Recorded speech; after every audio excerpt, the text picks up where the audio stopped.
நாமும் மகிமைப்படட்டும். விசேஷமாக இந்த 7வது மாதத்தில் முதல் தேதியிலே நாங்கள் தேவனுடைய சமூகத்தில் கூடி வந்தபோது ஆவியானவர் இந்த வார்த்தை கொண்டு எங்களோடு இடைப்பட்டார். ஸ்தோத்திரம்.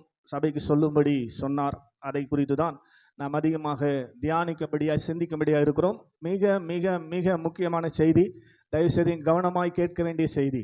இந்த மாதத்துக்கான கர்த்தர் கொடுத்த வார்த்தை 1 யோவான் 5வது அதிகாரம் அதனுடைய 4வது வசனம். தேவனால் பிறப்பதெல்லாம் உலகத்தை ஜெயிக்கும். நம்முடைய விசுவாசமே உலகத்தை ஜெயிக்கிற ஜெயம். ஒரு ஆமேன் சொல்லுங்க. அல்லேலூயா. எத்தனை பேர் 1ஆம் தேதி செய்தியை கேட்டீங்கன்னு எனக்கு தெரியல. ஸ்தோத்திரம்.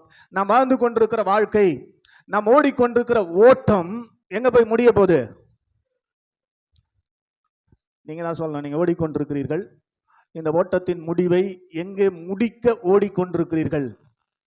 1 கொரிந்தியர் 9வது அதிகாரத்தில் ஸ்தோத்திரம் அப்போஸ்தலனாகிய பவுல் சொல்லும்போது சொல்லுவார். வாசித்து பாருங்கள். 1 கொரிந்தியர் 9 ஸ்தோத்திரம். நீங்கள் பந்தய சாலையில் ஓடுகிறவர்கள் என்று சொல்லுகிறார். 1 கொரிந்தியர்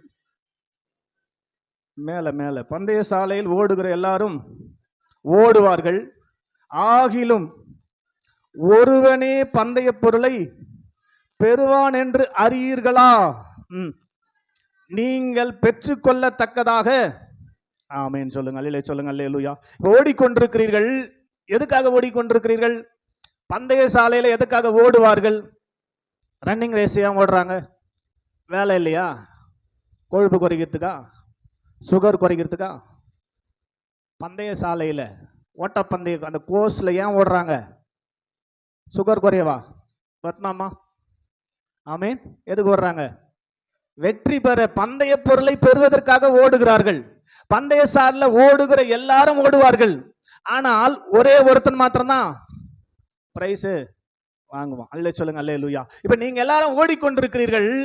உங்களை பார்த்து ஆவியானவர் சொல்லுகிறார், நீங்கள் பெற்றுக்கொள்ளத்தக்கதாக ஓடுங்கள். உங்களுக்குரிய பந்தய பொருளை பெற்றுக்கொள்ளத்தக்கதாக ஓடுங்கள். இந்த ஓட்டம் முடியும் போது உங்களுக்கான பந்தய பொருளை நீங்கள் பெறும்படி ஓடிக்கொண்டிருக்கிறீர்களா? ஆமென் சொல்லுங்களேன். ஸ்தோத்திரம். அதை தான் யோவான் மூலமாய் இந்த மாதத்தில் உங்களோடு பேசும்படி சொன்னார். ஸ்தோத்திரம். இந்த உலகத்தை ஜெயித்து, இந்த மாம்சத்தை ஜெயித்து, இந்த ஓட்டத்தை ஓடினால்தான். அடுத்த வசனம் வாசிங்களேன். 1 கொரிந்தியர் 9 வாசிங்களே. அடுத்த வசனம். பந்தய சாலையில் போராடுகிற எல்லாரும் எல்லாவற்றிலும் எப்படி இருப்பாங்க? எல்லாரும் ஓட முடியாதாங்க. ஸ்தோத்திரம். 60 kg வெயிட், அண்டர் 60 அப்படின்னா 60 கிலோவுக்கு உள்ள இருக்கிறவங்க ஓடணும். 100 மீட்டர் ஓட்ட பந்தயம். கவனிங்க நல்லா. ஸ்தோத்திரம். 61 ஆயிடுச்சுன்னா முடியாது. ஓட்ட ஒன்ன சேர்க்க மாட்டாங்க அதுல. கவனிங்க. ஆனா நீங்க போய் என்ட்ரு ஆகி நீங்க பாருங்க, அந்த டேட்ல இருந்து என்ன வேணா சாப்பிடலாம். நீங்க நோ ரெஸ்ட்ரிக்ஷன், எவ்வளவு வேணா சாப்பிடலாம். ஸ்தோத்திரம். அல்லேலூயா சொல்லுங்க. அல்லேலூயா. ஸ்தோத்திரம். எல்லாமே, எல்லா ஃபுட்டும் இருக்கும், எல்லாமே ஃப்ரீ, எவ்வளவு வேணா சாப்பிடலாம். ஆனா இவங்க சாப்பிட்டானா இடம் கதை வெயிட் ஆயிடுச்சுன்னா இவங்க என்ன பண்ண முடியாது. அதனால இவங்க ஒழுங்கா என்ன பண்ணுவாங்க?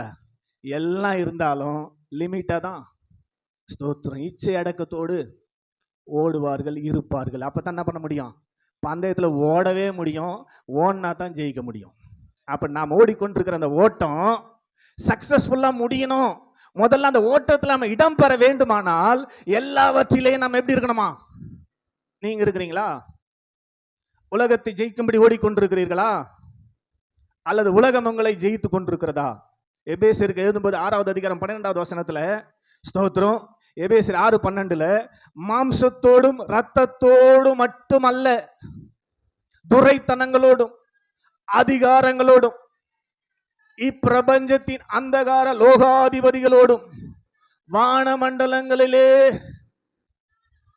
கிரியை செய்கிற போராடுகிற பொல்லாத ஆவிகளின் சேனைகளோடும் நமக்கு போராட்டம் டெய்லி உண்டு. எதாவது கூட போராட்டங்க தான் டெய்லி.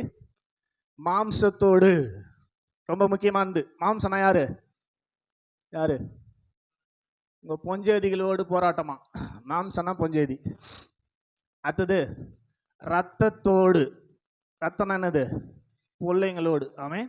டெய்லி பொஞ்சேதி பிள்ளைங்களோடு மட்டும் இல்ல, துரைத்தனங்களோடு அதிகாரங்களோடு நம்ம ஆளுகை செய்து கொண்டிருக்கிற. ஸ்தோத்திரம். இல்லை சொல்லுங்க. அல்லேலூயா. ஸ்தோத்திரம். என் வண்டியில என் பொஞ்சேதி ஏற்றி போனாலும் ஹெல்மெட் போடுன்றான். ஆமீன். என் வண்டி ஸ்தோத்திரம், நான் தான் ஓட்டின்னு போகிறேன், நான் ஹெல்மெட் போட்டுக்கிறேன், பொஞ்சேரிக்கு ஹெல்மெட் ஏன் போடலன்னு நிறுத்துறான். துரைத்தனங்களோடு அதிகாரங்களோடு டெய்லி நமக்கு நாங்கள் அவங்க போட்டு ஸ்தோத்திரம் இல்லை சொல்லுங்க அல்லேலூயா. அவங்க எங்களை என்ன நம்பி உட்காந்துன்னு வராங்க. ஸ்தோத்திரம், ஹெல்மெட் அவங்க நம்பலை. ஸ்தோத்திரம், ஒடியான்னு சொல்லி போராட வேண்டியதாகுது. இல்லை சொல்லுங்க அல்லேலூயா. இல்லை சார் எப்படியாவது என்ன பண்ணுங்க, அடுத்த முறை வரும்போது ஹெல்மெட் போட்டுங்க இல்லைன்னா ஃபைன் போடுவோம் அப்படின்றான். அதிகாரங்களோடும் துரைத்தனங்களோடும் இப்பிரபஞ்சத்தின் லோகாதிபதி ஸ்தோத்திரம், அவர் வேற எங்கேயும் இல்லை, நமக்குள்ளவே வந்து என்ன பண்ணிக்கிறாரு, போராடி கொண்டிருக்கிறார். அது மாத்திரம் கிடையாது, வான மண்டலங்களை கிரியை செய்கிற பொல்லாத ஆவிகளின் சேனைகளோடு போராட்டம் டெய்லி நமக்கு இருக்குது. அந்த போராட்டத்தில் அவன் ஜெயிக்கக்கூடாது, நீங்க ஜெயிச்சாதான் எங்க போவீங்க? அல்ல சொல்லுங்க அல்லேலூயா. ஸ்தோத்திரம், அதை தாங்க சொல்றாரு. ஸ்தோத்திரம், நீங்க ஜெயிக்க வேண்டும், நீங்கள் ஜெயிக்க வேண்டும் என்று சொல்லி ஆண்டவர் விரும்புகிறார். இதை சொல்லுகிறவர் ஜெயிச்சாரா? யோவான் 16:33 அவர் என்ன சொல்றார் பாருங்க. யோவான் சுவிசேஷம் 16வது அதிகாரம் 33வது வசனத்துல அவர் சொல்லுகிறார், உலகத்திலே உங்களுக்கு உபத்திரவம் உண்டு. டெய்லி உங்களுக்கு போராட்டம் இருக்குதுன்றாரு. என்ன சொல்றாரு? போராட்டம் இல்லாத வாழ்க்கையே கிடையாது. அல்லே சொல்லுங்க அல்லேலூயா. என்ன சொன்னேன், மாம்சத்தோடு போராட்டங்கதா, ரத்தத்தோடு போராட்டங்கதா, ஸ்தோத்திரம், அதிகாரங்களோடு போராட்டங்கதா, துரைத்தனங்களோடு போராட்டங்கதா. பாட்டு கூட பாடுவோமே, மாம்சத்தோடும் ரத்தத்தோடும் நமக்கு யுத்தம் இல்ல, சர்வ வல்லவரின் ஆயுதத்தை ஏந்திடுவோமே, சாத்தானின் ராஜ்யத்தை அழித்திடுவோமே, இது எழுப்புதலின் நேரம் அல்லோ, யோசுவாவின் காலம் அல்லோ. எழுமன நம்ம ஜெயம் பெறணும், வெற்றி பெறணும். போராட்டம் இருந்து கொண்டுதான் இருக்க. வாசிங்களா யோவான் 16:33 பைபிள்ல இல்லவே இல்லையா? இவைகளை உங்களுக்கு சொன்னேன், உலகத்திலே உங்களுக்கு உபத்திரவம் போராட்டம் உண்டு. ட்ரிபுலேஷன் கண்டிப்பா உண்டு. உலகத்துல மனுஷன் வாழும்போது கண்டிப்பா உண்டு. இயேசு தெளிவா சொல்லிட்டாரு. ஆமே, உங்களுக்கு கண்டிப்பா பிரச்சனை இருந்துனே தான் இருக்கும். ஸ்தோத்திரம். யோபு அழகா சொல்லுவார், உங்க ஆத்துமா உங்களுக்குள் இருக்கும் வரை உங்களுக்கு என்னதான் துக்கம்னு. அல்லே சொல்லுங்க அல்லேலூயா. ஆத்துமா உங்களுக்குள் இருக்க வரைக்கும் உங்களுக்கு என்னதான் இருக்குது? துக்கம் உண்டு. ஸ்தோத்திரம், நல்லா கவனிங்க. அல்லே சொல்லுங்க அல்லேலூயா. அப்ப போராட்டம் உண்டு, ஆனாலும் திடன் கொள்ளுங்கள், நான் ஆல்ரெடி அதெல்லாம் ஜெயிச்சிட்டேன்றார் இயேசு. ஆமேன்னு சொல்லுங்க அல்லேலூயா.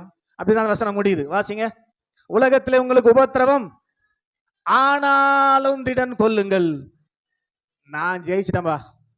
இந்த உலகத்துல நான் வாழ்ந்து இதெல்லாம் நான் ஜெயிச்சுட்டு தான் இப்ப இருக்கிறேன். ஆமென். என்னை விசுவாசித்து என்னை பின்பற்றுகிற நீயும் ஜெயிப்ப. கையை தட்டி ஆமென் சொல்லுங்க அல்லேலூயா. ஜெயிக்கிற ஜெயம் பெற்ற ஒருவர் உங்களுக்குள்ள இருக்கிறபடினாலே நீங்களும் ஒரு காலத்துல இல்ல இந்த வாழ்க்கை முடியும் போது ஜெயித்திருக்க வேண்டும் என்று அவர் விரும்புகிறார். அவர் எதை ஜெயிச்சார்? உலகத்துல வாழ்ந்த போது பாவத்தை ஜெயித்தார் இல்லையா? பாவத்தினால் வந்த சாபத்தை ஜெயித்தார், மரணத்தை ஜெயித்தார். ஸ்தோத்திரம். இந்த உலகத்தில் இருக்கிற எதுவுமே அவரை ஜெயிக்க முடியவில்லை, அவர் ஜெயித்தார். அவர் தான் சொல்லுகிறார், இந்த உலகத்துல நிச்சயமா உங்களுக்கு உபத்திரவம் உண்டு, ஆனாலும் திடன் கொள்ளுங்கள், நான் உலகத்தை. கையை தட்டி ஆமென் அல்லேலூயா. அவர் தான் ஜெயம் கொடுக்கிறவர், அவர் தான் நமக்குள் இருக்கிறார். இதைத்தான் 1 கொரிந்தியர் 15வது அதிகாரம் 57வது வசனத்துல என்ன சொல்லுது பாருங்க. 1 கொரிந்தியர் 15வது அதிகாரம் 57வது வசனத்துல நம்ம வாசிக்கிற போது, நம்முடைய கர்த்தராகிய இயேசு கிறிஸ்துவினாலே நமக்கு ஜெயம் கொடுக்கிற தேவனுக்கு, கையை தட்டி ஒரு ஆமென் சொல்லுங்க அல்லேலூயா. இயேசு கிறிஸ்துவை நமக்குள்ள கொடுத்து அவரை கொண்டு நம்மை ஜெயிக்க வைக்கிற தேவனுக்கு ஸ்தோத்திரம் என்று சொல்லி இங்கே அப்போஸ்தலனாகிய பவுல் குறிப்பிடுகிறார். அதனால ஜெயத்தை கொடுப்பது அவர்தான். ஸ்தோத்திரம். ஜெயத்தை நாம் நம்ப முடியாது நம்முடைய பலத்தினால, பாண்டமைப்பதான் சுய பலத்தால் ஒண்ணுமே பண்ண முடியாது. அதனால தான் இயேசு தெளிவா சொன்னார், பரிசுத்த ஆவி உங்களிடத்தில் வரும்போது நீங்கள் பலனடைந்து அப்பதான் சாட்சியா இருக்க முடியும். இல்லைன்னா இயேசு யாருன்னு எனக்கு தெரியவே தெரியாது, அவன் யாருன்னு எனக்கு தெரியாதுன்னு சத்தியமா சொல்றேன்னு சொல்லுவோம். ஆனா பரிசுத்த ஆவியானவர் வந்து அவன் மேல் இறங்கின உடனே 12 கூட அவன் எழும்பி நின்று இயேசுவே தேவன் என்று அறிக்கை பண்ணினான். ஆமென். எங்க வந்தது அந்த பலன்? பரிசுத்த ஆவி மறுபடியும் பிறந்த அனுபவத்தினாலே வந்தது. ஸ்தோத்திரம். இன்னைக்கு வாழ்ந்து கொண்டிருக்கிற அருமையான தேவ ஜனமே, நாம் இந்த உலகத்தில் வெற்றி பெற வேண்டுமானால், ஜெயத்தை பெற்றுக்கொள்ள வேண்டுமானால், இங்கே வசனம் சொல்லுகிறது, நம்முடைய கர்த்தராகிய இயேசு கிறிஸ்துவினாலே நமக்கு ஜெயம் கொடுக்கிற தேவனுக்கு ஸ்தோத்திரம். எப்படி ஜெயம் வரும்? ஸ்தோத்திர. சங்கீதக்காரன் சொல்லுகிறான் 75வது சங்கீதம் 6வது வசனத்துல, 75வது சங்கீதம் 6வது வசனத்துல சங்கீதக்காரன் சொல்லும் போது, கிழக்கிலும் மேற்கிலும் வனாந்திர திசையிலும் இருந்து ஜெயம் வராது. எங்கேயாவது வந்து வருமானு பார்த்துருக்காதீங்க. ஆமீன் சொல்லுங்க. அல்லேலூயா. ஜெயம் யார் தான் கொடுக்கணும்? உங்களுக்குள்ள பெற்றிருக்கிற பரிசுத்த ஆவியினால தான் ஜெயம். அல்லேலூயா சொல்லுங்க. அல்லேலூயா. இதே சாலமோன் ஞானி சொல்லும் போது நீதிமொழிகள் 21:31 சொல்றாரு, குதிரை என்னதான் யுத்த நாளுக்காக ஆயத்தமாக்கப்பட்டாலும், என்ன ஸ்பெஷல் ட்ரைனிங் கொடுத்து குதிரையை ரெடி பண்ணாலும், ஜெயத்தை கொடுப்பது கர்த்தர் ஒருவரே. கையை தட்டி ஆமீன் சொல்லுங்க. அல்லேலூயா. நம்முடைய வாழ்க்கையில் ஒன்று நடக்க வேண்டுமானால் அதை செய்வது நம்முடைய பலன் அல்ல, நம்முடைய பணம் அல்ல, நம்முடைய பக்தி அல்ல, நம்முடைய பரிசுத்தம் அல்ல, கர்த்தர் அனுமதிக்கணும். ஆமென். அல்லேலூயா சொல்லுங்க. அல்லேலூயா. வாசிங்களேன் நீதிமொழிகள் 21:31, குதிரை யுத்த நாளுக்கு ஆயத்தமாக்கப்படும். அப்போ நாம் இந்த உலகத்துல வாழ்ந்து கொண்டிருக்கிற போராட்டத்தின் வாழ்க்கையில ஒரு ஜெயத்தை பெற்றால்தான், ஜெயமுள்ள வாழ்க்கை வாழ்ந்தால்தான் ஸ்தோத்திரம். அல்லேலூயா சொல்லுங்க. அல்லேலூயா ஸ்தோத்திரம். வெளிப்படுத்தல் 3:21 என்ன சொல்லுது பாருங்க. வெளிப்படுத்தின விசேஷம் 3வது அதிகாரம் 21வது வசனத்துல, நான் எப்படி சத்தமா, நான் ஜெயித்து, இந்த உலகத்தை ஜெயித்து, நான் உலகத்தை ஜெயித்ததுனால, கவனிக்கிறீங்களா, நான் இந்த உலகத்தை ஜெயித்து என் பிதாவின் வலது பாரிசத்திலே சிங்காசனத்திலே அவரோடு கூட உட்கார்ந்து இருக்கிறேன். உலகத்தை நான் ஜெயிச்சதுனால எங்க இருக்கிறேன்? இப்போ பரலோகத்துல பிதாவின் பக்கத்துல இருக்கிற சிங்காசனத்துல உட்கார்ந்து இருக்கிறேன். நீங்களும் அங்க வந்து எனக்கு பக்கத்துல உட்கார்னா படிச்சு முடிங்க அத வசனத்தை. மேல 3 லைன், கீழே 3 லைன், நடுப்புற 2 லைனை விட்டீங்க. மொத்தமா படிங்க. நான் ஜெயம் கொண்டு என் பிதாவினுடைய சிங்காசனத்தில் அவரோடு கூட உட்கார்ந்தது போல, யார் ஜெயிக்கிறானோ, யார் ஜெயம் கொள்ளுகிறானோ, அவனும் என்னுடைய சிங்காசனத்தில் என்னோடு கூட உட்காரும்படி கையை தட்டி ஒரு ஆமீன் சொல்லுங்க. அல்லேலூயா. நான் சொன்ன, நம்ம ஓட்டம் முடியும் போது ஆண்டவருடைய சமூகத்தில் பரலோகத்தில் முடிய வேண்டும் என்று சொன்னால், நீங்கள் ஓடிக்கொண்டிருக்கிற ஓட்டத்தில் ஆமென் அல்லேலூயா. எபிரேயர் 12:1, ஆகையால் இத்தனை திரளான மேகம் போன்ற சாட்சிகள் நம்மை சூழ்ந்து கொண்டிருக்க, பாரமான யாவற்றையும் நம்மை சுற்றி நெருங்கி நிற்கிற பாவத்தையும் தள்ளிவிட்டு விசுவாசத்தை துவங்குகிறவரும் முடிக்கிறவருமாய் இருக்கிற இயேசுவை நோக்கி பொறுமையோடு ஓடக்கடவும். அல்லேலூயா சொல்லுங்க. அல்லேலூயா. நமக்கு நியமித்திருக்கிற ஒரு ஓட்டம் உண்டு, எனக்கு நியமித்திருக்கிற ஒரு ஓட்டம் உண்டு, உங்களுக்கு நியமித்திருக்கிற ஒரு ஓட்டம் உண்டு.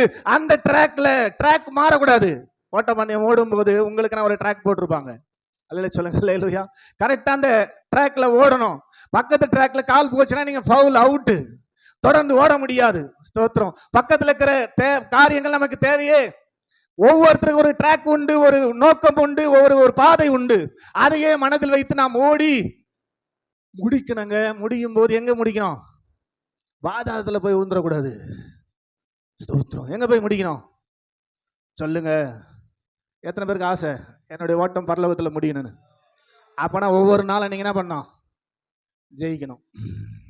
ஒவ்வொரு நாளும் போராட்டம் கண்டிப்பா இருக்குது. ஒரு பாட்டுக்குது நம்ம விசுவாச ஆராதனை கீதங்கள் பாடல் புஸ்தகத்துல, போராட்டம் போராட்டமே போராட்ட ஜீவியமே, போர் முனையில் தாவீது போல் ஆனந்த ஆர்ப்பாட்டமே. டெய்லி நம்மளை ஆண்டவர் ஓட வைத்துக் கொண்டிருக்கிறார். விசுவாச பாதையில ஓட வைத்துக் கொண்டிருப்பது எதற்காக?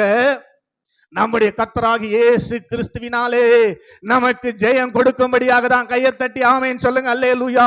அதற்காக தான் உங்களை அழைத்தார், அதற்காக தான் உங்களை தெரிந்து கொண்டார், அதற்காக தான் அவருடைய சமூகத்தில் வைத்து கர்த்தர் உங்களை நடத்தி கொண்டிருக்கிறார். நம்ம ஜெயிக்கணும். முதல்ல ஜெயிக்கணும்னா ஸ்தோத்திரம், எதுல நம்ம மாட்டிக்கிறன்றது நமக்கு தெரியணும். அல்லேலூயா சொல்லுங்க. அல்லேலூயா. நமக்கு தெரியாது. ஸ்தோத்திரம். நமக்குள்ள இருக்கிற ஆவி நல்லது போலவே கெட்டதை காமிக்கும், கெட்டதெல்லாம் நல்லதாவே காட்டும். சாத்தான் காட்டின அந்த பழம், ஆண்டவர் விலக்கின பழம், சாத்தான் ஏவாளுக்கு காட்டும் போது எப்படி இருந்தது? அதை பார்த்தா பயம் வந்திருக்கணும், அப்படிதானே? ஆண்டவர் சாப்பிட வேணாம்னு சொல்லிட்டாரு, ஸ்தோத்திரம், அது கிட்டவே போகக்கூடாதுன்னு சொல்லி பயம் வந்திருக்கணும். ஆனா பிசாசு இப்ப அந்த பழத்தை காட்டும் போது எப்படி காட்டுறான்? அந்த பழம் இன்பமும். எப்படி பார்க்கறது எப்படி இருக்குது? ஸ்தோத்திரம். பாவம் அட்ராக்ஷனா தான் தெரியும். பாவம் எப்படி இருக்கும்? பிசாசு காட்டுறதுல எப்படி தெரியும்? ரொம்ப அட்ராக்ஷனா தான் இருக்கும். இன்பமும், அப்புறம் இச்சிக்கப்படத்தக்க நல்ல விருட்சம், புசிப்புக்கு ஏற்ற விருட்சமா தெரியுது. என்ன பழம்? கிட்டவே போவாதுன்னு சொன்ன பயமுறுத்துற பழம். பிசாசு காட்டினா எப்படி இருக்கும்? அப்ப நம்ம புரிஞ்சுக்கணும், இது யார் காட்டுறது? அல்லேலூயா சொல்லுங்க, அல்லேலூயா. விசுவாசி புரிஞ்சுக்கணும், பகுத்தறிய தெரியணும். அதுக்கு தான் உங்களுக்கு 7வது அறிவை கொடுத்து வச்சுக்கிறாரு. ஆமென். மனுஷனுக்கு எத்தனை அறிவு?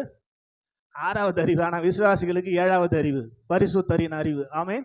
பரிசுத்த ஆவியினால நமக்கு கொடுக்கப்பட்டிருக்குது. ஆமென் சொல்லுங்க, அல்லேலூயா. அப்ப அவிசுவாசிக்கு தெரியாது இது என்ன பழம்னு சொல்லி, ஆனா விசுவாசிகளாகி நமக்கு தெரியணும். அந்த பழத்தை நம்ம பார்க்கவே கூடாது, கிட்ட போகவே சொல்லுங்க, அல்லேலூயா. அப்ப ஒவ்வொரு நாளும் இப்படி நமக்கு விரோதமா எழும்புகிற பாவங்களை தள்ளிவிட்டு, வாசிக்கலாம் எபிரேயர் 12:1. ஆகையால் மேகம் போன்ற இத்தனை திரளான சாட்சிகள் நம்மை சூழ்ந்து கொண்டிருக்க, பாரமான யாவற்றையும், நம்மை சுற்றி நெருங்கி நிற்கிற பாவத்தையும் தள்ளிவிட்டு, விசுவாசத்தை துவக்குகிறவரும் முடிக்கிறவருமா இருக்கிற இயேசுவை நோக்கி நாம முன்னாடி என்னதான் இருக்கணும்? இயேசுதான். அவர் தான் விசுவாசத்தை துவக்குகிறவர், அவர் தான் விசுவாசத்தை முடிக்க போறாரு. விசுவாசத்தை தொடங்கி விசுவாசத்துல நம்ம முடிக்க போறோமா? ஸ்தோத்திரம். நம்மாலு ஸ்தோத்திரம் காட்டி கொடுத்தாரு. யூதாஸ் விசுவாசத்தை தொடங்கி எதுல முடிச்சாரு? அவிசுவாசத்துல முடிச்சாரு. நம்முடைய வாழ்க்கை எப்படி முடிய போகிறது? கொஞ்சம் யோசிக்கணும். நீங்க உங்க வாழ்க்கையை சக்சஸ்ஃபுல்லா பரலோகத்துல முடிக்கணும்னு சொன்னா, ஒவ்வொரு நாளும் நீங்க என்ன பண்ணணும்? கண்டிப்பா உங்களுக்கு விரோதமாக வருகிற காரியங்களை ஜெயிக்க வேண்டும். ஜெயிக்கணுங்க. இப்ப நம்ம ஜெயிக்காம தான் இருக்கிறோம், ஜெயிக்காம தான் இருக்கிறோங்க. ஸ்தோத்திரம். ஜெயிக்கல. ஒரு சாதாரண காரியம், தூக்கத்தை நம்மளால ஜெயிக்க முடியலங்க. 1ஆம் தேதியா என் சபைக்கு வரலன்னா அதுங்க தூங்குதையான்றாரு. 1ஆம் தேதி சபைக்கு எல்லாரும் வரணும், 5 மணிக்கு சபை. இல்ல சொல்லுங்க, அல்லேலூயா. அதை ஜெயிக்க முடியல. ஆனா நமக்கு ஆசை மட்டும் எனக்கு பெருசா தான் ஆசை. எங்க போயிடணும்? எப்படிங்க இது? எப்படி சாத்தியம்? கொஞ்சம் யோசித்து பாருங்க.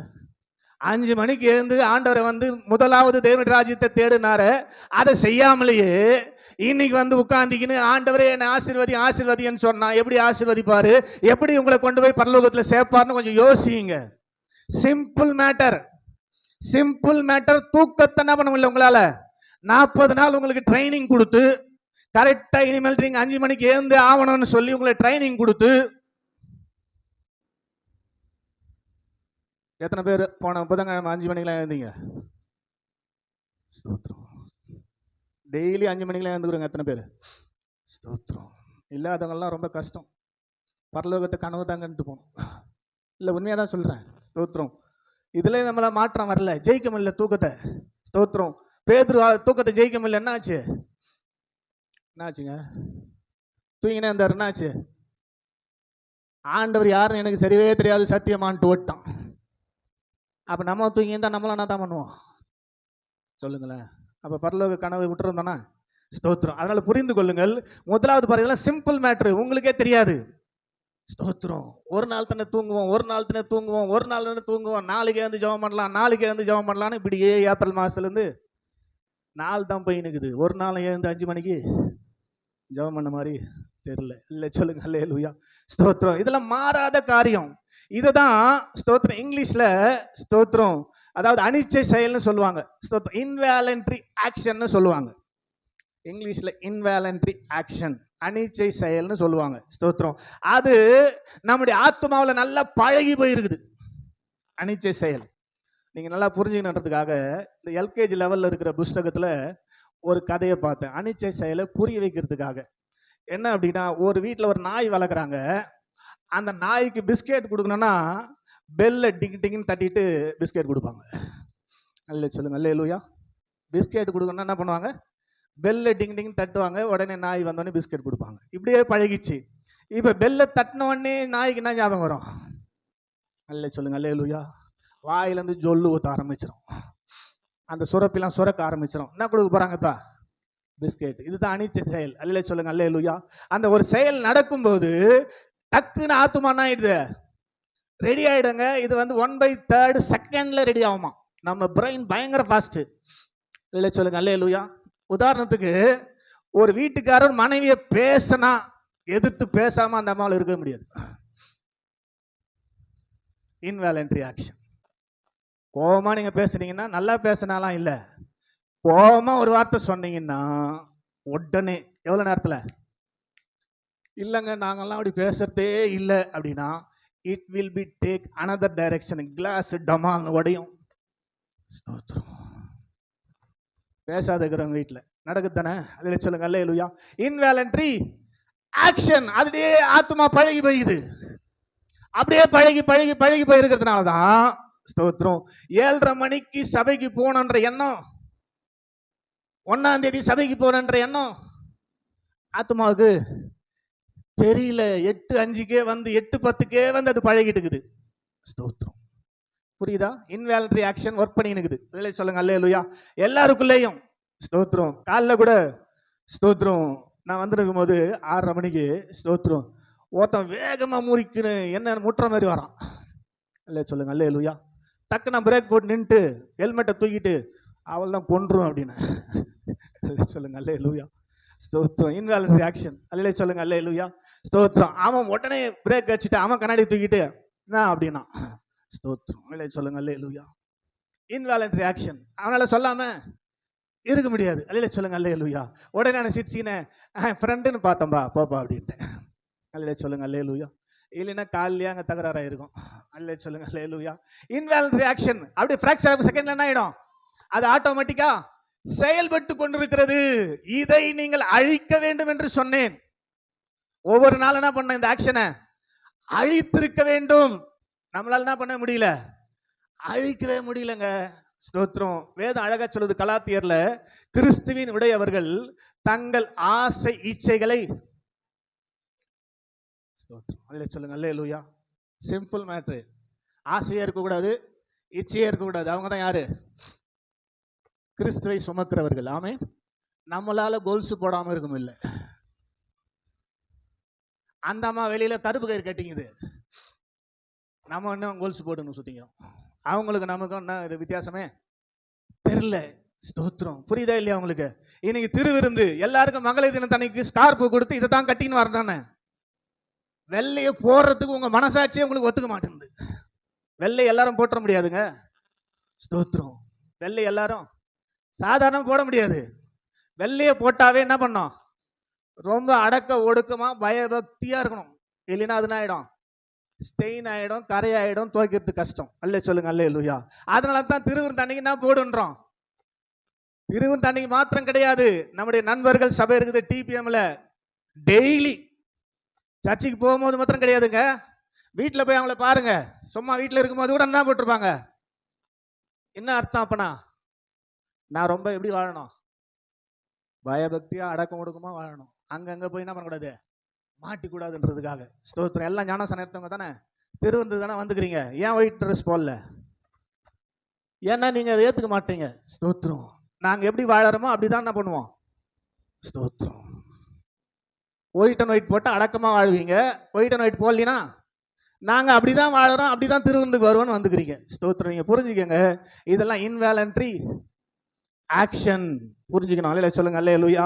இந்த இன்வாலண்டரி ஆக்ஷன் உங்க ஆத்மாவிலிருந்து செயல்படும் வரை உங்களால ஜெயிக்கவே முடியாது. அல்லே சொல்லுங்க அல்லேலூயா. இதை சுத்தமா எரேஸ் பண்ணிட்டு அழிச்சிட்டு, ஸ்தோத்திரம், ஆவியானவர் நடத்துகிறபடி நீங்கள் வாழ்ந்தால்தான் உங்களால் இந்த உலகத்தை ஜெயிக்க முடியும். ஸ்தோத்திரம். அதற்கு நீங்க செய்ய வேண்டிய மிக மிக முக்கியமான 2 காரியங்களை இந்த வசனத்திலையும், ரோமர் 8வது அதிகாரம் 37வது வசனத்துல ஒரு காரியத்தையும் குறித்து அப்போஸ்தலனாகிய பவுல், ஸ்தோத்திரம், யோவான் மூலமாக பரிசுத்த ஆவியானவர் எழுதி வைத்திருக்கிறார். அதை தான் நாம் இன்றைக்கு அறிந்து கொண்டு எப்படி நாம் ஜெயிக்க போகிறோம். இதெல்லாம் ஜெயிக்க முடியல இதுவரைக்கும். ஸ்தோத்திரம். உங்களை பரிசுத்தப்படுத்திக் கொள்ளுங்கள் அப்படின்னு சொல்லி பெரிய வேலை அன்னைக்கு வேலை மனக்கிட்டு நானே போய் எல்லாரும் காலையும் கழுவுறேன். அதை நீங்க எந்த அளவுக்கு ஏத்துக்குன்னு எல்லாரும் மனசார எல்லாரும் காலையும் கழுவுனீங்க சொல்லுங்க பார்க்கலாம். எதுக்கு நான் காலை கழுவணும்? உங்க காலை என்னுடைய பரிசுத்தத்தை நான் காத்துக்கிறதுக்காக. ஆமென். யார் மேல கசப்பா இருந்தா நான் பரிசுத்தவான் இல்ல. யார் மேல மனஸ்தாபமா இருந்தா, யார் மேல கோபமா இருந்தா நான் பரிசுத்தவான் என்று சொல்லிக்கொள்ள முடியாது என்பதற்காக அதுக்கு அடையாளமா என்ன பண்ண வந்து, நான் செய்தது போல நீங்களும் செய்யுங்கன்னா ஒரு அம்மா ஜக்ல தண்ணி மொண்டு காலில் ஊத்தின போது என்னங்க இது? நான் விளையாட்டை பண்ணிக்கிறேங்க, கூட்டம் நடத்திங்கிறேன். உங்களை பரிசுத்தமாக்கிக் கொள்ற எண்ணமே இல்லையே. நீங்க பரலோகம் போறதுக்கான வாய்ப்பே கிடையாது. ஏற்கனவே ஒரு முறை சொன்னேன்னு சொல்லிட்டு ஒரு ஐயா கோவப்பட்டு கேட்டாரு. ஸ்தோத்திரம். இன்னைக்கு சொல்றேன், இந்த நடவடிக்கையெல்லாம் பார்த்து நீங்களே சொல்லுங்க ஐயா, இவங்கெல்லாம் பரலோகம் போறதுக்கான வாய்ப்பு இருக்குதா? ஸ்தோத்திரம். வாய்ப்பே இல்லை. ஸ்தோத்திரம். ஒரு மாற்றம் வராம, நீங்க ஆத்மாவை ஜெயிக்காம, ஸ்தோத்திரம், அந்த இன்வாலண்டரி ஆக்ஷன்லயே வாழ்ந்து கொண்டிருக்கிறபடினாலே நிச்சயமாக உங்க வாழ்க்கையில மாற்றம் வரப்போவதில்லை, பரலோகம் போக போறது இல்லை. ஸ்தோத்திரம். அதற்காக ஆண்டவர் உங்களை அழைக்கவில்லை, அதற்காக ஆண்டவர் உங்களுக்காக மெனக்கெடவில்லை. உங்களை எப்படியாக எங்க கொண்டு போய் சேர்க்கணும்? அல்ல சொல்லுங்க, அல்லேலூயா. அதனால தான் இந்த மாசத்துல உங்களை ஜெயிக்க வைக்கிறவர்களாக மாற்றும்படியாக இந்த வார்த்தைகளை உங்களிடத்துல சொல்லும்படி சொன்னார். ஆமென் சொல்லுங்க, அல்லேலூயா. ஜெயம் கொடுக்கும் தேவனுக்கு கோடி கோடி ஸ்தோத்திரம், வாழ்வளிக்கும் இயேசு ராஜாவுக்கு வாழ்நாள் எல்லாம் ஸ்தோத்திரம். ஜெயம் அவர் தான் கொடுக்கிறார். தன்னுடைய குமாரனுடைய ஆவியை உங்களுக்குள்ள கொடுத்து நம்முடைய கர்த்தராகிய இயேசு கிறிஸ்துவினாலே நமக்கு ஜெயம் கொடுக்கிற தேவன் என்று சொல்லி சொன்னது மாத்திரமல்ல, 2:14 சொல்றாரு, அவர் எல்லா இடங்களிலேயும் எங்களை வெற்றி சிறக்க பண்ணுகிறார். அதற்கு நாம் என்ன செய்யணும்? அவர் நம்மளை வெற்றி சிறக்க செய்ய வேண்டுமானால், அவர் நமக்கு ஜெயத்தை தர வேண்டுமானால், விசுவாசிகள் செய்ய வேண்டிய 3 காரியத்துல ஒரு காரியத்தை மாத்திரம் ஒரு 10 நிமிஷம் சொல்லிட்டு என் செய்தியை முடிக்க போறேன். ஆமென். என்னோட கூட சேர்ந்து திருப்புங்கள். ஸ்தோத்திரம். 1 யோவான் 5வது அதிகாரம் அதனுடைய 4வது வசனம். முதலாவது, நீங்கள் உலகத்தை ஜெயிக்க வேண்டுமானால் தேவனால் பிறந்திருக்க வேண்டும். உலகத்தை ஜெயிக்கணும்னா என்ன பண்ணணும் சொல்லுங்க? ஏன் உங்களால ஜெயிக்க முடியல? நீங்க தேவனால் பிறக்கவில்லை. அல்லேலூயா சொல்லுங்க, அல்லேலூயா. இப்ப தேவனால் பிறக்கிறதுனா என்னது? ஸ்தோத்திரம். அதே 1 யோவான் 3:9வது வசனமா வாசிங்க. தேவனால் பிறந்தவன் பாவம் செய்யான், ஏனெனில் தேவனால் பிறந்தவன்னா என்ன அடையாளம்னா அவருடைய வித்து. அவருடைய வித்து யாரு? எது? குமாரனுடைய ஆவி எங்க வந்துருது? தேவனால் பிறக்கும் போது உள்ள வந்துறதுனால அவன் பாவம் செய்ய மாட்டான், பாவத்தை ஜெயிப்பான், பரலோகத்துல இருப்பான். ஆமென். அப்ப முதலாவது, நாம் இந்த உலகத்தை ஜெயிக்க வேண்டுமானால், பரலோகத்துக்கு போக வேண்டும் என்ற எண்ணம் இருக்குமானால், முதலாவது நம்ம என்ன பண்ணோமா? தேவனால் பிறக்க வேண்டும் என்று சொல்லி வேதம் சொல்லுகிறது. இப்ப மனுஷர்கள் எப்படி பிறக்கிறாங்கன்னு யோவானை கொண்டு ஆண்டவர் எழுதுறார். யோவான் நிருபம், யோவான் எழுதின சுவிசேஷம் 1வது அதிகாரம் 11வது வசனம் வாசிங்க. எப்படி மனிதர்கள் பிறக்கிறார்கள்? அவர்கள் ரத்தத்தினாலாவது. குழந்தை எப்படி பிறக்குது? 2 peoples comes together. அங்க ஒரு ஸ்தோத்திரம், ஒரு குழந்தை பிறக்கிறது. 2 பேர் விரும்பியோ விரும்பாமலேயோ ஸ்தோத்திரம் சேருகிறார்கள். அது நிமித்தமாக ஒரு குழந்தை பிறக்கிறது. அல்லேலூயா சொல்லுங்க, அல்லேலூயா. கவனிக்கிறீங்களா? எப்படி பிறக்கிறாங்களா மனுஷர்கள்? ரத்தத்தினாலாவது. கவனிங்க, நல்லா கவனிங்க. ஸ்தோத்திரம். ஒரு வாலிபர் கூட்டத்துல ஒரு ஊழியக்காரர் பேசி முடித்த பின்பு வாலிபர்களுக்காக ஜெபிக்கும்படி கடந்து போகிறார். அங்க ஒரு வாலிபன் வந்து அவரை பார்த்து கேட்கிறான், who am I? நான் யார் என்று எனக்கு சொல்லுங்கள் அப்படின்னா. ஸ்தோத்திரம். அல்லேலூயா சொல்லுங்க, அல்லேலூயா. உடனே அந்த ஊழியக்காரர் கேட்டார், ஸ்தோத்திரம், உங்க அப்பா யாருன்னு சொல்லுப்பா. அவங்க புள்ளன்னு எனக்கு தெரியும். நீ யாருன்னு எனக்கு எப்படி தெரியும்? உங்க அப்பா சொன்னா கூட எனக்கு ஒரு வேலை தெரியும். ஸ்தோத்திரம் அப்படின்னு சொல்லும்போது அவன் சொன்னான், எனக்கு அப்பா யாருன்னு தெரியாது. எனக்கு அப்பா யாருன்னு தெரியாது. என்னப்பா இது அப்பா யாருன்னு தெரியாதுன்னு சொல்ற அப்படின்னா, ஆமா, எங்க அம்மா 4 பேர் கொண்ட குழுவால் கற்பழிக்கப்பட்டார்கள். பலாத்காரம் பண்ணி கற்பழிக்கப்பட்டார்கள். ஸ்தோத்திரம். அதிலே பிறந்தவன் நான். அதனால 4 பேர்ல யார் அப்பான்னு எனக்கு தெரியாது. அல்லேலூயா சொல்லுங்க, அல்லேலூயா. ஸ்தோத்திரம். இப்பதான் ஈஸியா எல்லா டெஸ்டும் வந்துச்சப்பா. ஸ்தோத்திரம். DNA டெஸ்ட்லாம் எடுக்கலாமே. ஸ்தோத்திரம். அவங்கள போய் நீ கண்டுபிடிச்சி டிஎன்ஏ டெஸ்ட் எடுத்து கவர்மெண்ட் பர்மிஷனோட உங்க அப்பா யார் நீ தெரிஞ்சுக்கலாமே அப்படின்னு சொல்லும்போது அவன் சொன்னான், ஸ்தோத்திரம். அப்படிதான் நான் போனேன் தேடிக்கின்னு. ஸ்தோத்திரம். இது மாதிரி கேஸ்ல கைதான 48 பேர் ஜெயிலில் இருந்தாங்க. எத்தனை பேர்? 48 பேர்ல ஸ்தோத்திரம். எல்லாருக்கும் டெஸ்ட் எடுத்து பண்ற அளவுக்கு வருமானம் துட்டு என்னாண்ட இல்ல. அதனால ஸ்தோத்திரம், நான் அந்த காரியத்தை கைவிட்டு விட்டேன். இப்ப சொல்லுங்க நான் யாருன்னு கேட்கறான். அல்லே சொல்லுங்க. அல்லேலூயா. உங்க அம்மாவை கேட்டா சரியா ஓரளவுக்கு தெரிய வாய்ப்பு இருக்குது அப்படின்னும் போது, அம்மா நான் பிறந்த அன்னைக்கே செத்து போயிட்டாங்க, அதனால யாருன்னு அவங்க சொல்றதுக்கான வாய்ப்பும். இப்ப நீங்க சொல்லுங்க நான் யாரு? அல்லே சொல்லுங்க. அல்லேலூயா. ஸ்தோத்திரம். நான் யாரு? ஸ்தோத்திரம் அப்படின்னு சொல்லி கேட்கும்போது அவர் சொன்னார், ஸ்தோத்திரம், நீ தேவனால் பிறந்தவன். ஆமென். அல்லே சொல்லுங்க. அல்லேலூயா. நீ அப்பா யாருன்னு தேடாத, நீ யாரால பிறந்திருக்கிற? இந்த கூட்டத்துக்கு வந்திருக்கிறபடினாலே, சபைக்கு வந்திருக்கிறபடினாலே நீ தேவனால் பிறந்திருக்கிறாய். இந்த வார்த்தை மாற்றம் உறுதியாய் பிடித்துக்கொள் என்று சொல்லி அவனுக்காக ஜெபித்து கடந்து போய்விட்டார். ஒரு 4-5 ஆண்டுகளுக்கு பிற்பாடு, ஸ்தோத்திரம், இது இந்தியாவில் நடந்த சம்பவம். 4-5 ஆண்டுகளுக்கு பின்னாடி யூகேல ஒரு கூட்டத்துக்காக அந்த ஊழியக்காரர் போயிருக்கும்போது அந்த கூட்டத்துல அந்த சகோதரனை சந்திக்கிறார். ஆமென். அதில் சொல்லுங்க. அல்லேலூயா. நீ எப்படிப்பா இங்க அப்படின்னு சொல்லும்போது, நீங்க அன்னைக்கு சொன்ன வார்த்தை அப்படியே பிடித்து கொண்டேன். ஆமென். நான் தேவனால் பிறந்தவன். ஆமென். அதில் சொல்லுங்க. அல்லேலூயா. தேவனுடைய வித்து எனக்குள் இருக்கிறது என்பதை அப்படியே பிடித்து கொண்டேன். கர்த்தர் என்னை உயர்த்தினார். இப்ப நான் யூகேல தான் வேலை செய்யறேன். ஆமென் சொல்லுங்க. அல்லேலூயா. சத்தமா சொல்லுங்க. அல்லேலூயா அப்படின்னு சொன்னான் பாருங்க, அது பெரிய சாட்சி. அல்லேலூயா சொல்லுங்க. அல்லேலூயா. அப்ப தேவனால் பிறந்தவன் உலகத்தை ஜெயிப்பான். இல்லைன்னா முடியாது. இல்லைன்னா முடியவே முடியாது. தேவனால் பிறந்தவர்கள் ஸ்தோத்திரம் எப்படி இருக்க மாட்டாங்க? அவர்கள் ரத்தத்தினாலாவது, அடுத்தது புருஷ சித்தத்தினாலாவது பிறவாமல். புருஷ சித்தம், குடிகார கணவனா இருப்பான், குடிச்சு வெறிச்சு ஏதோ அவனுடைய விருப்பத்திற்காக ஒரு குழந்தை பிறந்திருக்கும். அப்படி ஒருவேளை இந்த உலகத்துல மனிதர்களாக பிறந்திருக்கலாம். அல்லே சொல்லுங்க. அல்லேலூயா. ஆனா இவர்கள் யாரா? ஸ்தோத்திரம். வாசிமா அந்த வசனத்தை ஃபுல்லா. அவர்கள் ரத்தத்தினாலாவது புருஷ சித்தத்தினாலாவது பிறவாமல். கையை தட்டி தேவனாலே. யார தேவனாலே பிறந்தவர்கள்? மேல இருக்கிற வசனம் சொல்லுது, அவருடைய நாமத்தின் மேல் விசுவாசம் உள்ளவர்களாய் அவரை ஏற்று கொண்டவர்கள் எத்தனை பேரோ அத்தனை பேரும் தேவனுடைய பிள்ளைகளாகும்படி அவர்களுக்கு அதிகாரம் கொடுக்கிறார். ஆமென்.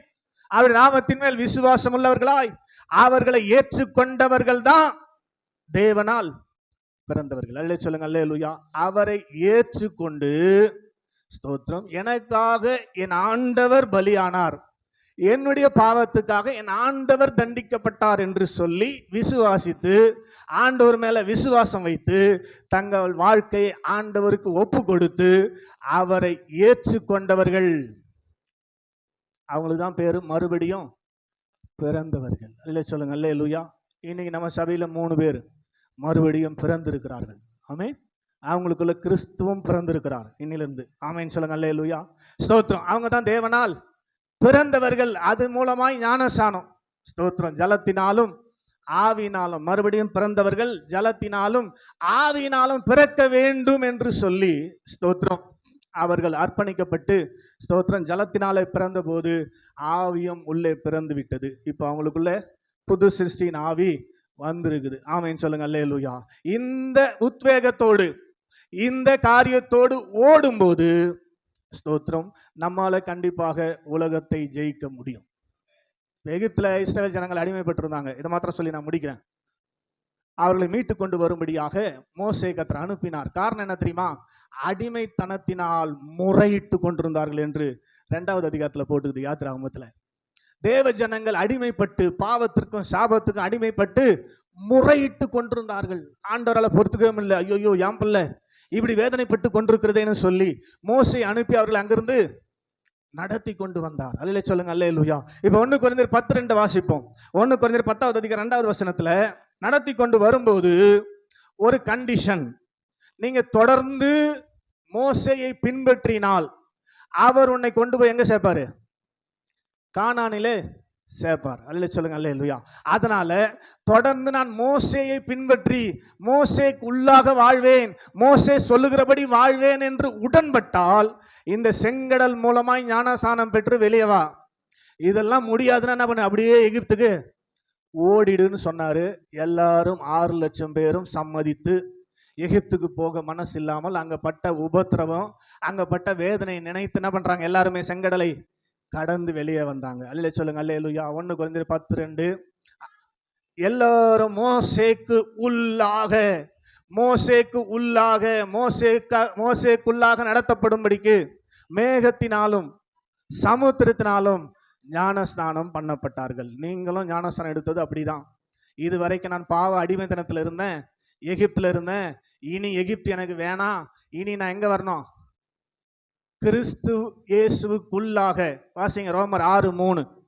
ரோமர் 6வது அதிகாரம் 3வது வசனத்துல, ஸ்தோத்திரம், கிறிஸ்து இயேசுவுக்கு உள்ளாக ஞானஸ்நானம் எடுத்த நாம் அனைவரும். ஞானஸ்நானம் என்னதுங்க? ஞானஸ்நானம் என்னது? சொன்ன ஏற்கனவே பழைய ஏற்பாடு காலத்துல அடிமைத்தனத்திலிருந்து விடுதலையாகி மறுபடியும் அடிமைத்தனத்துல போயிடாம கிறிஸ்து இயேசுவுக்குள்ளாக நாளுக்கு நாள் வளர்ந்து கானான்ல போய் சேரும்படியாக, அதான் ஞானஸ்நானம். நல்லா புரிஞ்சுங்க. அல்லேலூயா சொல்லுங்க, அல்லேலூயா. இப்ப புதிய ஏற்பாட்டு கால விசுவாசிகளாகி நமக்கு எதுக்கு ஞானஸ்நானம்? பழைய வாழ்க்கை இன்வாலண்டரி ஆக்ஷன் நமக்குள்ளே செயல்பட்டு கொண்டிருக்கிறது. அதை ஜெயித்து, அல்லேலூயா சொல்லுங்க, அல்லேலூயா, கிறிஸ்துவுக்குள்ளாக வெற்றி சிறக்க பண்ண, கிறிஸ்துவுக்கு உள்ளாகும்படியாக ஞானஸ்நானத்தை எடுத்தோம். ஞானஸ்நானம் என்பது ஒரு கவர்னன்ட், ஒரு அக்ரிமெண்ட், ஒரு ஸ்தோத்திரம். என்ன சொல்லுவாங்க? அக்ரிமெண்ட். விடுதலை அக்ரிமெண்ட் இருக்குது, ரெண்ட் அக்ரிமெண்ட் இருக்குது, இல்ல பத்திரம்னு சொல்லுவாங்க இல்லையா? ஸ்தோத்திரம். ஞானஸ்நானம் என்பது என்னதுதான்? ஒரு அக்ரிமெண்ட் தான். ஸ்தோத்திரம். என்ன அக்ரிமெண்ட்? கல்யாணத்துல ஒரு அக்ரிமெண்ட் போடுவோம், கவனிங்க. ஸ்தோத்திரம். மாப்பிள்ளை கையில பொண்ணு கையை பிடிச்சி கொடுத்துட்டு மாப்பிள்ளை சொல்லுவார், வாழ்விலும் தாழ்விலும் சுகத்திலும் சுகவீனத்திலும் மரணம் நம்மை பிரிக்கும் வரை உன்னை நேசிக்கவும் உன்னை ஆதரிக்கவும் உனக்கு வாக்கு கொடுக்கிறேன். அல்லேலூயா. இப்ப பொண்ணு கையை கீழே வச்சுட்டு மாப்பிள்ளை கையை மேல வச்சு சொல்லுவாரு. இப்ப பொண்ணு கையை கீழே வச்சுட்டு பொண்ணு மேல கையை வச்சு இப்ப சொல்லும், வாழ்விலும் தாழ்விலும் சுகத்திலும் துக்கத்திலும் மரணம் நம்மை பிரிக்கும் வரை பிறர் முகம் பாராமல் உமக்கே மனைவியா இருந்து, ஸ்தோத்திரம், உமக்கு கீழ்ப்படிந்து நடப்பேன் என்று அங்க சொல்றதுதான். அதுக்கப்புறம் ஒன்னாங்க செயல்படவே படாது. சொல்லுங்க, அல்லேலூயா. ஸ்தோத்திரம். கையை பிடிச்சிட்டு நான் சொல்ற வரை கையை விடாதரானா, நான் சொல்லி முடிச்சதுல விட்டு நிற்பான். டேய் கையை விட்டுறா. ஸ்தோத்திரம். நான் சொல்ற வரை அங்கேயே விட்டுறான் கையை. ஆனா வாக்கு கொடுத்தது என்னது? ரைட். இப்போ வாக்கு கொடுத்தாச்சு, அதுக்கப்புறம் தான் தாலியை கட்டுவோம். தாலி கட்டின பிற்பாடு, இல்லை சொல்லுங்க, அல்லேலூயா, பொண்ணை கூப்பிட்டு, அம்மா நீ உங்க வீட்டுக்கு போ, மாப்பிள்ளையை கூப்பிட்டு உங்க வீட்டுக்கு போனா நல்லா இருக்குமா? ஞானஸ்தானம் இதுதான். இல்லை சொல்லுங்க, அல்லேலூயா. இன்னிலிருந்து தான் என்ன பண்ண போறாங்க? இந்த கவர்னன்ட்டுக்கு, உடன்படிக்கைக்கு வராங்க. கல்யாணம் அன்னையிலேருந்து தான். பிறர் முகம் பாராமல் உனக்கு மனைவியா இருப்பேன். எது வரைக்கும்? மரணம் நம்மை பிரிக்கும் வரைக்கும் கவர்னன்ட் பண்ணல, அக்ரிமெண்ட் போட்டல. அந்த அக்ரிமெண்ட் எப்போ முடியும்? சொல்லுங்க, அல்லேலூயா. அன்னிலிருந்து தான் ஸ்டார்ட் ஆகுது. அந்த அக்ரிமெண்ட் எப்போ முடியுதுன்னா, யாரோ ஒருத்தர் செத்தாதான் அது வரலாம் அக்ரிமெண்ட். அப்ப ஒவ்வொரு நாள் என்ன பண்ணோம்? பிறர் முகம் பாராமல் உமக்கே மனைவியா, பிறர் முகம் பார்க்காமல் உனக்கே மனைவியா. அதுல கான்சென்ட்ல யாருன்னா பார்க்கும் போது ஞாபகம் வரணும், நாங்க அக்ரிமெண்ட் பண்ணிட்டுக்கிறோம். எங்க? தேவ சமூகத்துல, தேவனுக்கு முன்னாடி. ஆமென். தேவன் பார்த்துருக்கிறாரு. ஸ்தோத்திரம். பிறர் முகம் பார்த்தா உனக்கு ஒத்த விழுமா விழாதா? அல்லே சொல்லுங்க, அல்லேலூயா. புரியுதா உங்களுக்கு? இதுதான் ஞானஸ்தானம். இப்ப ஞானஸ்தானம் என்ன சொன்னேன்? பழைய பாவ வாழ்க்கையிலிருந்து இனிமேல் நான் என்ன பண்ண போறேன்? கிறிஸ்துவ வாழ்க்கை, பரிசுத்த வாழ்க்கை வாழ போகிறேன் என்று சொல்லி இப்ப என்ன பண்ணாங்க? எங்க வாக்கு கொடுத்து கையை கொடுத்தோமா, அக்ரிமெண்ட் பண்ணிட்டாங்க இல்லையா? அப்ப இனில என்ன பண்ணோம்? வாழ ஸ்டார்ட் ஆனா உங்க வாழ்க்கை போய் கரெக்டா பரலோகத்துல முடியும். நீங்க ஞானஸ்தானத்திலிருந்து கரெக்டா கவர்னன்ட்ல உறுதியாகிறீங்க பாருங்க. இப்படி எல்லாம் பண்ணாங்களா உங்களுக்கு ஞானஸ்தானம் கொடுக்கும் போதுன்னு பாருங்க. அல்லே சொல்லுங்க, அல்லேலூயா. அப்ப கொடுத்த வாக்குறுதியை நிறைவேற்றுறீங்களா? கரெக்டா கவர்னன்ட்ல இருக்கிறீங்களா? ஒவ்வொரு ஆராதனையிலும் ஒழுங்கும் கிரமாய் நான் பங்கு பெறுவேன்னு வாக்கு கொடுக்கிறாயா? வாக்கு கொடுக்கிறேன். அங்க ஒன்றும் பங்கு பெறலையே, கவர்னன்ட்டை மீறிக்கிறீங்களே. கரெக்ட் தானே? உங்கள் காணிக்கையினாலும் பொருத்தினாலும் எல்லா விதத்திலும் அந்த ஊழியத்தை தாங்குவேன் என்று வாக்கு கொடுக்கிறாயா? வாக்கு கொடுக்கிறேன். கொடுக்க மாட்டீங்களே காணிக்கை, கவர்னன்ட்டை மீறுறீங்களே. மோசேக்குள்ளாவேன் என்று செங்கடலை கடந்து வந்துட்டாங்க. ஏன்னா அங்க தப்பிக்கணும்னு. மோசேக்குள்ளாகவே இல்லை. அல்லே சொல்லுங்க, அல்லேலூயா. அவங்க சொன்ன அக்ரிமெண்ட்டை மீறினபடியினாலே 6 லட்சம் பேர் வந்தாங்க எகிப்துல இருந்து. கவனிங்க, 5,99,998 பேர் அக்ரிமெண்ட்டை மீறி வழியிலேயே செத்து போட்டாங்க. எத்தனை பேர்? 5,99,998 பேர் அக்ரிமெண்ட்டை மீறி வழியிலேயே செத்து போனார்கள். 2 பேர் அக்ரிமெண்ட்ல உறுதியா இருந்து கானான்ல போய் சேர்ந்தார்கள். ஆமென். இப்ப புதிய ஏற்பாட்டு கால விசுவாசிகளும் நாம எதை நோக்கி போயின்னுக்கிறோம்? கானானை நோக்கி. அக்ரிமெண்ட்ல உறுதியா இல்லைன்னா நம்ம என்ன பண்ண மாட்டோம்? புரியுதா? அல்ல சொல்லுங்க. தேவனால் பிறந்தவர்கள் அக்ரிமெண்ட்ல கான்சென்ட்ரேட் பண்ணணும். அக்ரிமெண்ட்ல கான்சென்ட்ரேட் பண்ணணும். ஸ்தோத்திரம். இவங்களாண்ட இப்ப கையை கொடுக்கும்போது வாக்குறுதிலாம் கேட்டேன். ஸ்தோத்திரம். அதான் அக்ரிமெண்ட். ஸ்தோத்திரம். எத்தனை பேர் கேட்டீங்கன்னு தெரியல. அவங்களுக்கு தானே கேட்டிருக்க மாட்டீங்க. ஸ்தோத்திரம். மறுபடியும் உங்களுக்காக வாசிக்கிறேன். இதுதான் அக்ரிமெண்ட், உங்களுக்கு போட்டுக்கிற அக்ரிமெண்ட். இதெல்லாம் கரெக்டாக செய்யணும். செஞ்சாதான் நீங்கள் எங்கே போவீங்க? சொல்லுங்க. ஜெயிக்க முடியும். ஜெயிச்சாதான் எங்கே போக முடியும்? ஆமாம். நீங்கள் விளையாட்டை எடுத்துனாலும் சரி, சொன்னதை நான் சொல்லிட்டேன். ஸ்தோத்திரம். நீங்கள் எடுத்துக்கிறத பொறுத்து உங்களுக்கு இந்த வார்த்தைகள் ஆசீர்வாதமாகும். ஸ்தோத்திரம். உங்களுக்கு ஆசீர்வாத குறைச்சலாகவும் இருக்கும். கடவுளை முழு மனதோடு நேசிப்பேன் என்றும் அவர் சித்தத்துக்கு இசையாத யாவற்றையும் விட்டு வாழ்நாள் எல்லாம் பரிசுத்தாவி என்னை சுகமாக்கி நடத்தும்படி ஒப்பு கொடுக்கிறேன் என்றும் வாக்கு கொடுக்கிறாயா? எல்லாம் கொடுத்துருப்பீங்க, பார்த்துங்க. ஸ்தோத்திரம். கிறிஸ்துவின் கட்டளைகளுக்கு கீழ்ப்படிந்து நடக்க உறுதியாய் தீர்மானம் செய்கிறீங்களா? ரைட். விசேஷமா எல்லாரிடத்திலையும் சபையை சேர்ந்த உடன் சகோதரிடத்தில் அன்பு கூறுவீர்களா? கூறுறீங்களா? எங்க கூறுற மாதிரி தெரியலையா? என் ஆத்துமாவே என்னதான் பைபிள் வச்சுக்கணும் ஓடுறீங்க. குடு ட்ரெயினை பிடிக்கிறதுக்கு பஸ்ஸை பிடிக்கிறதுக்கு தெரியல. அன்பு கூர்ந்து ஒரு 10 நிமிஷம் பேசிட்டு போகலாமே. இந்த இந்து கோயிலுக்கு போகிறாங்களே, நீங்கள் கவனிச்சு பார்க்கணும் இதெல்லாம். ஸ்தோத்திரம். கோயிலை போய் சுற்றிட்டு பூஜை பண்ணிட்டு திடீர்னு வெளியே வரக்கூடாதுன்றான். அவனே சொல்கிறான். ஸ்தோத்திரம். அது நமக்கு எல்லாம் தெரியும். ஆனால் நம்ம என்ன பண்ண மாட்டான்? ஸ்தோத்திரம். அல்ல சொல்லுங்க. அல்லேலூயா. தெரிஞ்சுக்கினே செய்யறதுக்கு தான் இன்வாலன்ட்ரி ஆக்ஷன், அனிச்சை செயல். அல்ல சொல்லுங்க. அல்லேலூயா. அதெல்லாம் இன்னிலிருந்து மாறணும். நீங்க கிறிஸ்து இயேசுக்குள்ளாக ஞானஸ்நானம் பெற்றிருக்கிறீர்கள். ஒரு விஷயம் ரிமைண்ட் பண்ற, இந்த ஞானஸ்நான நாளிலே இந்த அக்ரிமெண்ட்லாம் போட்டிருக்கிறீங்க. உனக்கு தீமை செய்பவர்களுக்கும் மன்னித்து எல்லாரோடும் சமாதானமா இருக்க பிரயாசப்படுவீர்களா? பிரயாசப்படுவேன். பண்றீங்களா? தீமை செய்வர்களை மன்னிக்கிறீங்களா? ஸ்தோத்திரம். வேதத்தை ஒழுங்காய் வாசிக்கவும், சபையிலும் குடும்பத்திலும் அந்தரங்கத்திலும் தேவனை ஆராதித்து அவரை ஆவலுடன் தேடவும், ஓய்வு நாளாகிய ஞாயிற்றுக்கிழமை பரிசுத்தமாய் ஆசரிக்கவும் நாடுவேன் என்று வாக்கு கொடுக்கிறாயா? கொடுத்தீங்களா? ஸ்தோத்திரம். நீ சார்ந்திருக்க அட்வென்ட் கிறிஸ்தவ சபையின் நியமத்தின்படி ஐக்கிய கூட்டங்களிலும் கர்த்தருடைய ராபோஜனமாகிய நற்கரணை சேர்ந்த இந்த பந்தியிலும் ஜாக்கிரதையுடன் அனுசரிப்பேன் என்று உறுதியாய் வாக்கு கொடுக்கிறாயா? கொடுத்திருப்பீங்க. உன் வேண்டுதலினாலும் உதாரத்துமாய் கொடுக்கும் காணிக்கையினாலும் முன்மாதிரினாலும் சுய பிரார்த்தனையினாலும் திருச்சபையின் வாழ்வையும் விருத்தையும் தேடுவேன் என்று தேவஸ்தாத்தை கொண்டு தீர்மானிக்கிறாயா? தீர்மானிக்கிறேன். பண்ணீங்களா? இதெல்லாம் முடிச்சிங்களா? ஞானஸ்நானம் என்னைக்கு எடுத்தீங்க? கொஞ்சம் யோசித்து பாருங்க. இதெல்லாம் செஞ்சிருக்கிறீங்களா? செய்து கொண்டிருக்கிறீங்களா? செய்யவில்லை என்று சொன்னால் பழைய ஏற்பாட்டு காலத்தில் நடந்தது தான் நமக்கு நடக்கிறது. நம்ம ஆத்மா எப்போ செத்து பாதாளத்துக்கு ரெடி ஆயிடுச்சுன்னு அர்த்தம். கிறிஸ்து உடையவன் தான் ஜீவன் உடையவன், கிறிஸ்து இல்லாதவன் ஜீவன். ஆமீன். அதே 1 Corinthians 5 இருக்குது. ஸ்தோத்திரம். கிறிஸ்து உடையவன் தான். ஆமா. ஆண்டவர் உங்களை நடத்துகிறார் என்று சொன்னால் சரியானபடி நடத்துவார், நீதியின் பாதையில் நடத்துவார். ஸ்தோத்திரம். அப்படி நடத்துகிறார் என்று சொன்னால் தான் உங்களுக்கு ஜீவன் இருக்கிறது. ஜீவன் என்றால் உறவு, தேவனோடு உறவு இருக்கிறது. அப்படி இல்லைன்னா ஸ்தோத்திரம், உங்கள் ஆத்மா எப்போ என்ன ஆயிடுக்குது? செத்து போயிருக்குதுன்னு அர்த்தம். இதெல்லாம் ஒண்ணுமே உங்களை வாழ்க்கையில் செயல்படல அப்படின்னா உங்க ஆத்மா ஜீவனோடு இல்லை என்று சொல்லி அர்த்தம். உங்க ஆத்மா எப்படி இருக்குது பாருங்க. ஸ்தோத்திரம். நீங்கள் உலகத்தை ஜெயிக்காமல் ஆண்டுடைய சமூகத்தில் போய் சேரவே முடியாது. என்னை கேட்டுக்கொண்டிருக்க அருமையான தேவ ஜனமே, நீங்கள் உலகத்தை ஜெயிக்க வேண்டுமானால் ஒழுங்கானபடி தேவனால் பிறப்பதற்கு இன்னைக்கே ஒப்பு கொடுத்தவர்களாக தேவ சமூகத்தில் எழுந்து நிற்போம். எல்லாரும் எழுந்து நிற்போம். ஸ்தோத்திரம். அப்படியே திருப்பந்திக்கு நம்ம ஆயத்தமாக போகிறோம். இந்த ஜபத்துக்கு பிற்பாடு பந்தியில் இல்லாதவர்கள் தயவு செய்து வெளியில கடந்து செல்லும்படி உங்களை அன்போடு கேட்டுக்கொள்கிறேன். எல்லாரும் எழுந்து நில்லுங்க. தேவனால் பிறந்தவனுக்குள்ள என்ன இருக்குது? தேவனுடைய வித்து இருக்குதா? உங்களுக்குள்ள இருக்குதா? இருக்குதா? இருந்தா ஒருத்தர் உங்களுக்கு போதிக்க வேண்டியது இல்லைங்க. 1 யோவான் 2:20 அழகா சொல்லுது, நீங்கள் அவரால் பெற்ற அபிஷேகம் உங்களில் நிலைத்திருக்கிறது, அது சகலத்தையும் குறித்து உங்களுக்கு போதிக்கிறது. ஸ்தோத்திரம். இங்க ஒரு பாஸ்டர் தேவையில்லை. உங்களுக்குள்ள ஏற்கனவே அபிஷேகம் இருக்குமானால், அவரால் பெற்ற அபிஷேகம், அவருடைய வித்து உங்களுக்குள்ள இருக்குதா? ஞானஸ்நானம் பெற்றவர்களே, நீங்கள் எதற்கு ஞானஸ்நானம் பெற்றீர்கள்? எதற்கு ஞானஸ்நானம் பெற்றீர்கள்?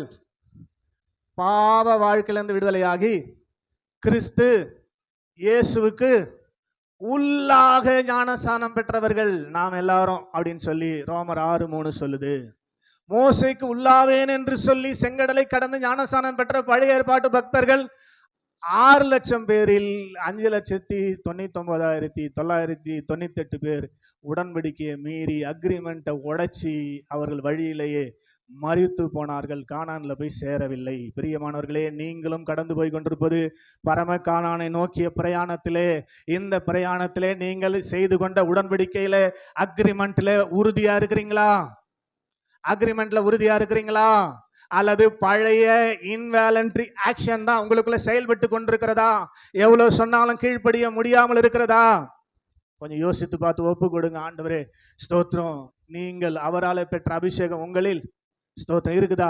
பாருங்க பாருங்க, கண்ணை மூடி. உங்களுக்குள்ள அபிஷேகம் இருக்குதா? அது உங்களுக்கு போதிக்கும் என்று வசனம் சொல்லுதுங்க. ஹல்லேலூயா, ஹல்லேலூயா. அது உங்களோடு பேசுங்க, அது உங்களை நடத்துங்க.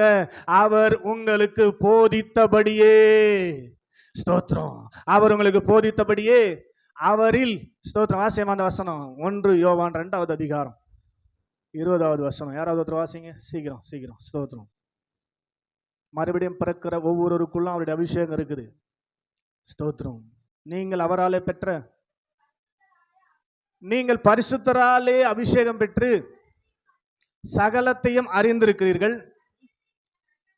சத்தியத்தினால் நீங்கள் அறியாததினால் அல்ல, நீங்கள் சத்தியத்தை அறிந்திருக்கிறதினாலும் சத்தியத்தினால் ஒரு பொய்யும் உண்டாயிராது என்பதையும் நீங்கள் அறிந்திருக்கிறதினாலும். 27 நீங்கள் அவராலே பெற்ற அபிஷேகம் உங்களில் நிலைத்திருக்கிறதா? பாருங்க, உங்க நெஞ்சு மேல கைய வைங்க. பெற்ற அபிஷேகம் இருக்குதா? நிலைத்திருக்குதா? இருக்குதா? உங்களுக்குள்ள இருக்குதா? இருக்குதா? அபிஷேகம் வேலை செய்தா? இருதயம் துடிக்குதா? ஸ்தோத்திரம். இருக்குதா? ஸ்தோத்திரம். தேவன் உங்களை நடத்துகிறாரான்னு பாருங்க. ஸ்தோத்திரம். நீங்கள் அவரால் பெற்ற அபிஷேகம் உங்களில் நிலைத்திருக்கிறது. ஒருவரும் உங்களுக்கு போதிக்க வேண்டியது இல்லை. அந்த அபிஷேகம் சகலத்தையும் குறித்து உங்களுக்கு போதிக்கிறது. அது சத்தியமா இருக்கிறது, பொய்யல்ல. அது உங்களுக்கு போதித்தபடியே அவரில் நிலைத்திருப்பீர்களாக. எத்தனை பேருக்கு போதிக்குதுங்க? கைய வைங்க. ஸ்தோத்திரம். இருதயத்து மேல கைய வைங்க. ஸ்தோத்திரம். போதிக்குதா? உங்க இருதயம் போதிக்குதா? ஸ்தோத்திரம். Praise the Lord. Hallelujah, hallelujah. ஒருவரும் உங்களுக்கு போதிக்க வேண்டியது இல்லைங்க. லேட்டா வராதீங்க வராதீங்கன்னு ஒருத்தர் உங்களுக்கு சொல்ல வேண்டியது இல்லைங்க. 1ஆம் தேதி சபைக்கு வாங்க வாங்கன்னு கெஞ்ச வேண்டியது இல்லைங்க. நீங்கள் அவரால் பெற்ற அபிஷேகம் உங்களில் நிலைத்திருந்தால், நிலைத்திருந்தால் என்று சொன்னால் உயிரோடு இருந்தால், ஜீவனோடு இருந்தால், தேவனால் பிறந்தவர்களுக்குள்ள நிச்சயமா அவருடைய வித்து இருக்குதுங்க. அதுதாங்க அந்த அபிஷேகம். அல்லேலூயா சொல்லுங்க. அல்லேலூயா, ஸ்தோத்திரம். ஹல்லேலூயா, ஹல்லேலூயா, ஹல்லேலூயா. சொல்லுங்களேன், இருதயத்து மேல கையை வச்சு சொல்லுங்க. ஹல்லேலூயா. உம்மை நான் ஆதாயமாக்கவும் உம்மோடு ஒன்றாகவும், உம்மை நான் ஆதாயமாக்கவும் உம்மோடு ஒன்றாகவும், எல்லாமே குப்பை என என்னாலும் கருதுகிறேன், என்னாலும் கருதுகிறேன். உண்மையா சொல்றீங்களா? உம்மை நான் ஆதாயமாக்கவோ உம்மோடு ஒன்றாகவோ. உண்மையா சொல்லு சபையே, உம்மை நான் ஆதாய, ஆமென், உம்மோடு ஒன்றாகவோ எல்லாமே குப்பை என என்னாலும் கருதுகிறேன், நான் என்னாலும் கருதுகிறேன். ஒப்பற்ற என் செல்வமே,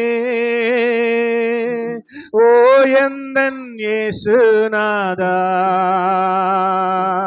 உம்மை நான் அறிந்து உறவாட உம் பாதம் ஓடி வந்தேன் நான், உம் பாதம் ஓடி வந்தே ஒப்பற்ற என் செல்வமே ஓ எந்தன் இயேசுநாதா. வேதத்துல கையை வச்சு பிதாவே உமக்கு நாங்க நன்றி சொல்லுகிறோம். எங்களை நேசித்து எங்கள் மேல் அன்பு கூர்ந்து அன்றைய பாவத்தின் அடிமை தனத்தில் இருந்த எங்களை மீட்டெடுத்து தூக்கி எடுத்து ஆண்டவரே எங்களை ரட்சித்து உம்முடைய குமாரனுடைய ஆவியை நாங்கள் ஜலத்தினாலே பிறக்கும் போது எங்களுக்குள்ள கொடுத்து எங்களை அன்போடு நடத்தி கொண்டிருக்கிறதை நாங்கள் ஒரு விஷயம் இன்றைக்கு நினைத்து பார்க்க, திரும்பி பார்க்க, அன்றை கவனித்து பார்க்க கர்த்தர் கொடுத்த நல்ல வாய்ப்புக்காய் ஸ்தோத்திரம். ஒவ்வொரு தேவனால் பிறந்தவர்களுக்குள்ளும் அவருடைய வித்து இருக்கிறது, அபிஷேகம் இருக்கிறது, அது அவர்களுக்கு போதிக்கிறது என்று சொல்லி நாங்கள் வசனத்துல வாசிச்சோம். அதனால நாங்க இதெல்லாம் அறியாம ஆண்டவரே பழையபடியே இன்வாலண்டரி ஆக்ஷன்ல அனிசை செயல்ல ஸ்தோத்திரம் நாங்கள் மாட்டிக்கொண்டு ஆண்டவரே தவிக்காதபடிக்கு இனங்கண்டு அவைகளெல்லாம் இனங்கண்டு ஆண்டவரே ஸ்தோத்திரம் ஒவ்வொரு நாளும் போராடி ஜெயித்து ஆண்டவரே நீங்க ஜெயம் கொண்டு பிதாவின் வலது பார்சத்துல சிங்காசனத்துல உட்கார்ந்தது போல நாங்களும் ஜெயித்து உங்க பக்கத்துல வந்து உட்கார்றதுக்கு வேண்டிய பலனை சத்துவத்தை ஏற்கனவே கர்த்தர் எங்களுக்கு கொடுத்து விட்டீர்.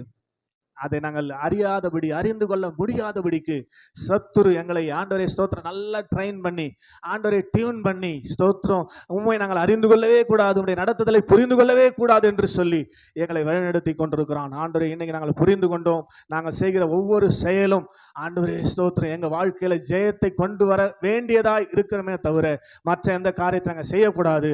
ஆண்டவரை பிசாசுக்கு எதிர்த்து நில்லுங்கள், அப்பொழுது அவன் உங்களை விட்டு ஓடி போவான் என்று சொல்லி நம்முடைய கர்த்தராகிய இயேசு கிறிஸ்துவினாலே நமக்கு ஜெயம் கொடுக்கிற தேவனுக்கு ஸ்தோத்திரம் என்று சொல்லி ஒவ்வொரு நாளும் நாங்கள் வெற்றி முழக்கமிட அன்றைய ஜெயதொனியிட கர்த்தர் அனுகிரகம் செய்வீராக. கேட்ட ஒவ்வொருவருக்குள்ளும் இந்த வசனம் தொடர்ந்து பேசிக்கொண்டே இருக்கணும். ஆண்டவரே நான் உலகத்தை ஜெயித்தால் தான் பரலோகத்துக்கு போக முடியும், உலகத்தை ஜெயித்தால் தான் நான் பரலோகத்துக்கு போக முடியும் என்கிற அந்த எண்ணம் ஆண்டவரே என்னிலிருந்து சிந்தையிலே எழுதப்படுவதாக.